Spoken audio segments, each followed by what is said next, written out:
મહારાષ્ટ્રના અકોલે તાલુકાના સગાઓ બંદૂક વિસ્તારમાં લોની પ્રવરા નદીમાં ડૂબી ગયેલા બાળકના મૃતદેહને બહાર કાઢવા માટે પાણીમાં પ્રવેશેલી ડિઝાસ્ટર મેનેજમેન્ટ બોટ ડૂબી ગઈ હતી.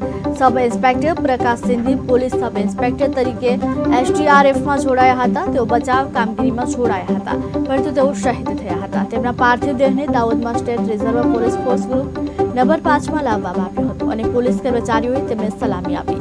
મૃતદેહને અગ્નિ સંસ્કાર માટે ગામમાં મોકલી આપવામાં આવ્યો હતો. બચાવ કામગીરી દરમિયાન જોકે પીએસઆઈ શહીદ થયા હોવાનું સમાવ્યું છે. પીએસઆઈ પ્રકાશ સિંધેને પોલીસ દ્વારા શ્રદ્ધાંજલિ આપવામાં આવી. અકોલે તાલુકાના સગાઓ મૃતક વિસ્તારમાં બનાવ સલામી આપી હતી. મૃતદેહને અગ્નિ સંસ્કાર માટે જોકે ગામડે મોકલવામાં આવ્યો છે. જોકે હાલ પીએસઆઈ શહીદ થયા હોવાનું સામે આવ્યું છે. ત્યારે સલામી આપી મૃતદેહને અંતિમ સંસ્કાર માટે મોકલવામાં આવ્યો છે. બચાવ કામગીરી દરમિયાન પીએસઆઈ શહીદ થયા હતા. મૃતદેહને અગ્નિ સંસ્કાર માટે ગામમાં મોકલી આપવામાં આવ્યો છે. પ્રકાશ સિંધેની પોલીસને શ્રદ્ધાંજલિ આપી. અકોલે તાલુકાના સગાઓ મૃતક વિસ્તારમાં બનાવ બન્યો છે.